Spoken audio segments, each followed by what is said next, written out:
नमस्कार, मैं हूं राजन और आप देख रहे हैं पंचायत टाइम्स। हम लोगों की चुनाव यात्रा इस समय राजस्थान का एक चक्कर लगाकर राजधानी जयपुर में आ चुकी है। हमने अलग अलग जगहों से, चौक चौराहों से, चौपालों से, गांव देहात से आपके पास में राजस्थान के लोकसभा चुनाव की अपडेट्स पहुंचाई। अब जयपुर में आ गए हैं, राजधानी में आ गए हैं, तो हमारी एक कोशिश है कि राज्य की एक मुकम्मल तस्वीर बनती दिखाई दे, पूरे प्रदेश में क्या हो रहा है इसका एक आइडिया भी हो। तो उसी के सिलसिले में हम लोग अभी जयपुर में बैठे हुए हैं। हमारे साथ हैं वरिष्ठ पत्रकार नीलेश शर्मा जी। सर, बहुत बहुत धन्यवाद हमसे बात करने का। तो इनसे हम जानेंगे कि पूरे प्रदेश में जो 25 लोकसभा सीटें हैं और अलग अलग क्षेत्रों में राजनीतिक समीकरणों की क्या स्थिति है, कौन पार्टी आगे है, कौन पार्टी पीछे है और उसकी वजह क्या है। सर, पहला सवाल मैं आपसे अगर करूं तो 25 सीटें राजस्थान में हैं और पिछली बार के चुनाव में 2014 के चुनाव में इन 25 में से 25 भारतीय जनता पार्टी जीती थी। इस बार के चुनाव में क्या लग रहा है, दोहराई जाएगी वो बात या कुछ बदलाव होगा? इस बार मुझे लगता है राजन जी कुछ तो बदलाव होगा। मैं ये नहीं कहूँगा काफ़ी बड़े तादाद में बदलाव होगा, क्योंकि अगर आप पूरे इसको देखें तो आप उसमें पाएंगे जो टिकट डिस्ट्रीब्यूशन है शायद वो बीजेपी और कांग्रेस दोनों का गलत हुआ है, पर मुझे लगता है कांग्रेस ने थोड़ी ज़्यादा गलतियाँ करी हैं। एक संदेश जो जनता के बीच में गया है वो ये गया है कि 5 जो हारे हुए एमएलए थे, जो एमएलए का चुनाव लड़े थे, वो एमएलए के असेंबली इलेक्शन में हारे थे, उनको पार्लियामेंट में लड़वा दिया। जैसे कि श्रवण कुमार हैं, रघुवीर मीना हैं, मानवेंद्र सिंह हैं, ऐसे आपका रफीक मंडेलिया हैं चूरू से, ऐसे 5 लोग हैं, इनको वापस पार्लियामेंट में दे दिया गया। एक तरफ आप एक कॉन्स्टिट्यूंसी नहीं जीत पाए उस पार्लियामेंट सीट की और आपको अब कहा गया कि आप पार्लियामेंट लड़ें, तो वो सिग्नल जो है लोगों के दिमाग में शायद वो कहीं ठीक नहीं गया। दूसरा इनके साथ दिक्कत ये हुई कि जो इनके मेन नेता थे वो उनको लड़ा दिया गया विधानसभा चुनाव, तो वो आप पार्लियामेंट चुनाव लड़ना नहीं चाहते थे, क्योंकि उनको कहीं ना कहीं दिमाग में था कि दिल्ली में जाके हम भीड़ में खो जाएंगे तो शायद कांग्रेस की सरकार ना बने, जिसकी चांसेस काफी ज्यादा हैं। तो हम तो एक एमपी बन के रह गए, या हैं मंत्री हैं या चीफ विप हैं, हमारे लिए वो ज्यादा अच्छा है। तो प्रदेश की राजनीति को जो ताकतवर राजनेता है वो तरजीह दे रहे हैं केंद्र की राजनीति के मुकाबले। ये बात आपको बताऊं, मैं लोगों को सीएम बनने का ज्यादा शौक है, कैबिनेट मिनिस्टर बनने का शौक कम होता है, क्योंकि जो पावर आपके हाथ में एज सीएम या डिप्टी सीएम या मंत्री होता है स्टेट का, वो पावर आपके हाथ में शायद सेंटर में नहीं होता है। ये मेरा मानना है। अगर क्षेत्रवार बात की जाए तो जैसे अभी हम जयपुर में बैठे हुए हैं, जयपुर में 2 सीटें हैं, जयपुर अर्बन और जयपुर रूरल, दोनों ही काफ़ी चर्चित सीटें हैं। तो इन दो में एक एक करके अगर बात की जाए तो आपको क्या संभावना नजर आती है? मुझे सर कुछ ऐसा अभी, क्योंकि मैं आपको बताऊं एज ऑफ टुडे बोलूंगा, क्योंकि हिंदुस्तान में इलेक्शन इमोशंस पे लड़ा जाता है। 48 घंटे पहले इमोशंस क्या हो, कौन क्या बोल जाए, उसका असर क्या पड़ जाए, वो उसको अपन एक बार दरकिनार करके और अपन सिर्फ इस पे बात करते हैं।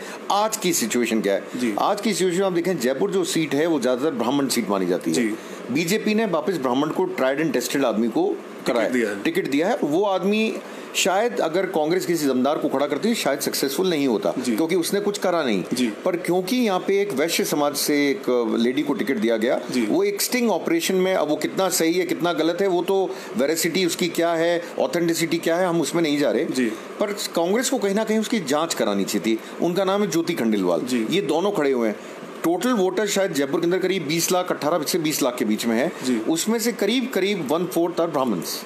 सो अपने आप ब्राह्मण डोमिनेटेड सीट हुई। और दूसरी बात यह है कि राजस्थान अगर आप पूरा भी देखें तो यहाँ पर कास्ट स्पेस इक्वेशन बहुत ज्यादा चलती है। तो ब्राह्मण समुदाय से सिर्फ बीजेपी का कैंडिडेट है और वैश्य समुदाय जिससे कांग्रेस कैंडिडेट आती हैं वो ऑलरेडी बीजेपी के पक्ष में थोड़ा टिल्टेड रहता है, थोड़ा बहुत टिल्टेड रहता है, because trader it's called traders party, BJP is a trader party. तो वो कहीं ना कहीं कितने वोट में सेंध मार पाएंगी, बहुत बड़ा क्वेश्चन मार्क है। ब्राह्मण क्या एक्सेप्ट करेंगे? इन्होंने घनश्याम तिवारी को तोड़ा बीजेपी के और कांग्रेस में मिलाया। घनश्याम तिवारी क्या इफेक्टिव हो पाएंगे? क्या वो अपने आप में इन वोटों को ट्रांसलेट कर पाएंगे?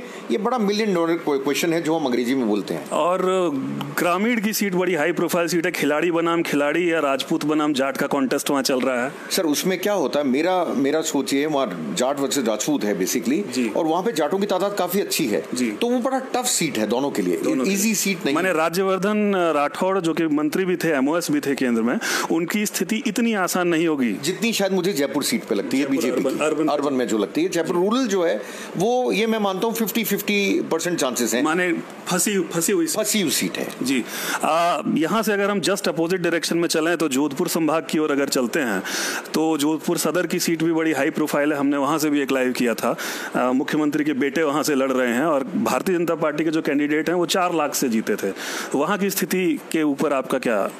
उसमें आपको आकलन बताता हूँ। जोधपुर में एक बहुत बड़ी प्रॉब्लम है और दूसरी एक तो वो सीएम का बेटा लड़ रहे हैं। सीएम बहुत पॉपुलर हैं, अशोक गहलोत कॉमनर हैं, मास लीडर हैं, लोग एक्सेप्टेबल हैं, लोगों के बीच में जाते हैं, लोग उनकी बहुत इज्जत करते हैं, चाहे वो सीएम थे नहीं थे, उससे लोगों को अंदर नहीं पड़ा।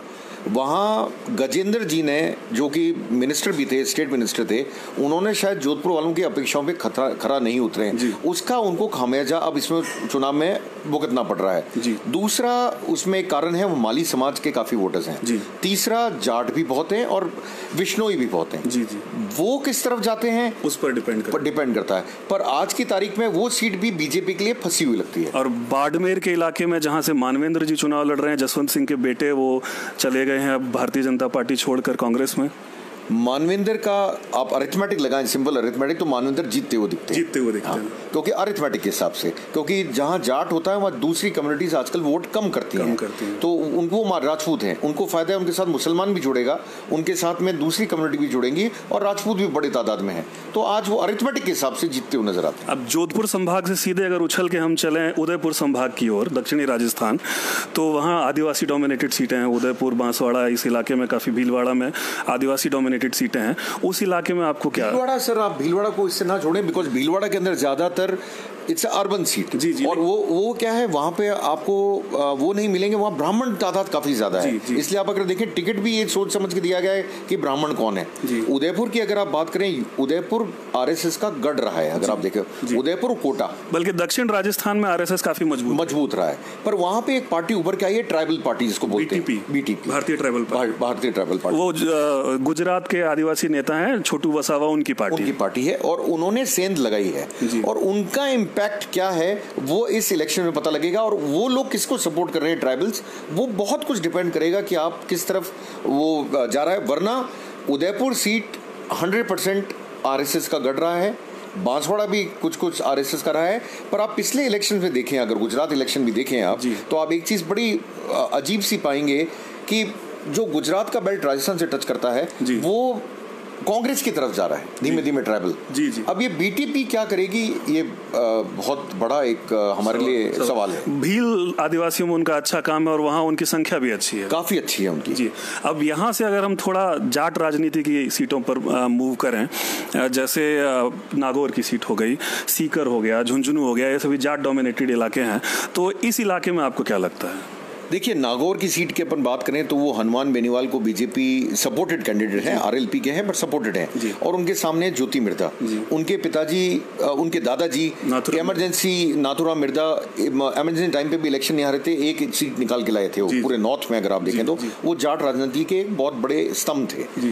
ज्योति मिर्धा उतनी बड़ी स्तंभ नहीं है। ज्योति मिर्धा के साथ एक बहुत बड़ी प्रॉब्लम है कि भीतरघात का खतरा बहुत है उनको।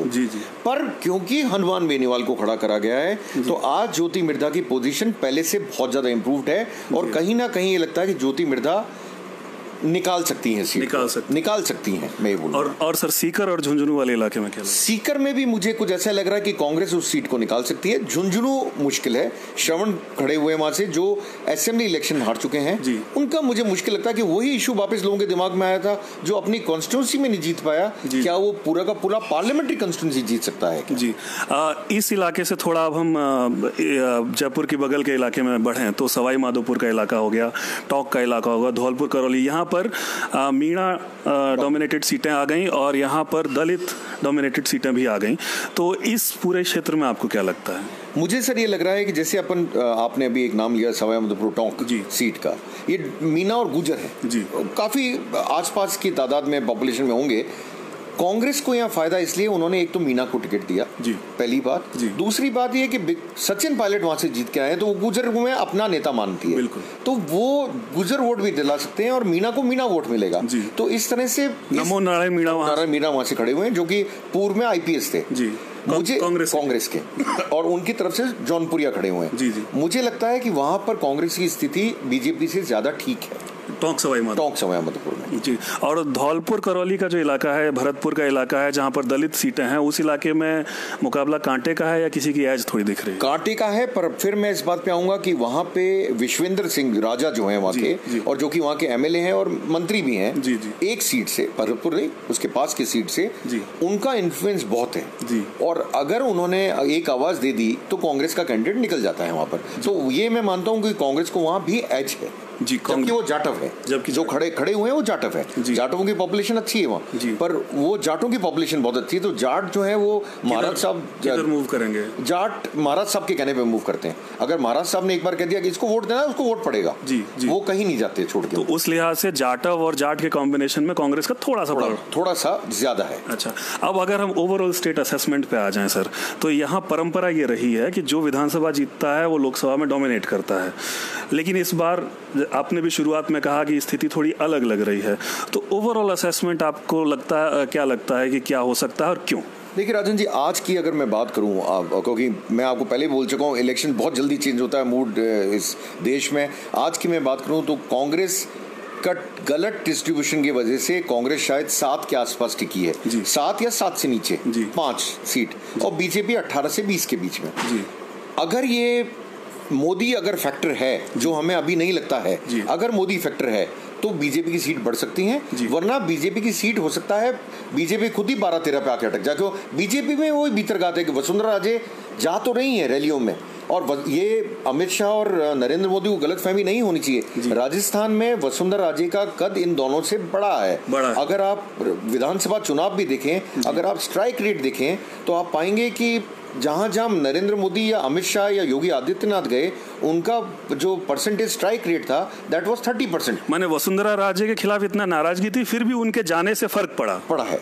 और वो कितना पार्टिसिपेट करती हैं, ओपनली कितना करती हैं जी। एक होता है आप जाके खड़े हो जाएं और वापस एक वो फॉर्मेलिटी पूरी करके आ जाएं, क्या वो सिर्फ फॉर्मेलिटी कर रही हैं या वो अंदर जुड़ी हुई हैं? हमें जो प्रतीत हो रहा है अभी, हमें कुछ ऐसा लग रहा है कि उनको काटा जा रहा है कहीं ना कहीं, और उसका काटने का असर दिखेगा चुनाव में, मुझे लगता है। तो कांग्रेस के पास एक अपॉर्चुनिटी थी, उसको कैश नहीं कर पाए, मिस हो गया। अब भी अपॉर्चुनिटी है। गहलोत अपने आप में एक बहुत मंझे हुए पॉलिटिशियन है, जादूगर हैं जी। क्या जादूगरी दिखाते हैं वो भी देखने की बात है, पता लगेगा जब इलेक्शन रिजल्ट्स आएंगे।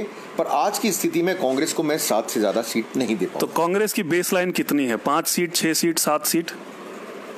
कांग्रेस खुद से अगर बात करें तो 25 सीट बोलते हैं, क्योंकि हर आदमी बोलेगा ऑन द रिकॉर्ड। तो लेकिन उनका न्यूनतम संख्या आपके नजर में? मेरे नजर में 5 से नीचे नहीं जाएगी। और भारतीय जनता पार्टी का बेसलाइन कितना है? 15 सीट, 16 सीट, 18? बेसलाइन मेरे हिसाब से 13 सीट। माने भारतीय जनता पार्टी चाहे जो हो जाए 13 से नीचे नहीं जाएगी। एक बस आखिरी सवाल सर, हम लोग चूंकि इस पर मुहिम एक चला रहे हैं, फेक न्यूज का क्या आपको लगता है इस इलेक्शन में भी कुछ असर होगा?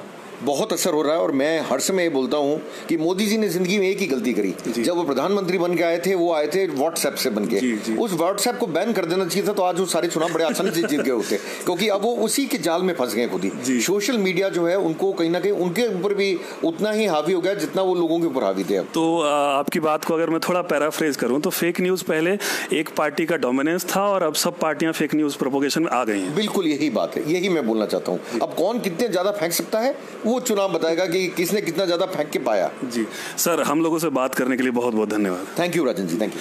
तो ये थे अनिल शर्मा सर, जिनसे हमने पूरे प्रदेश की राजनीति का हालचाल जाना।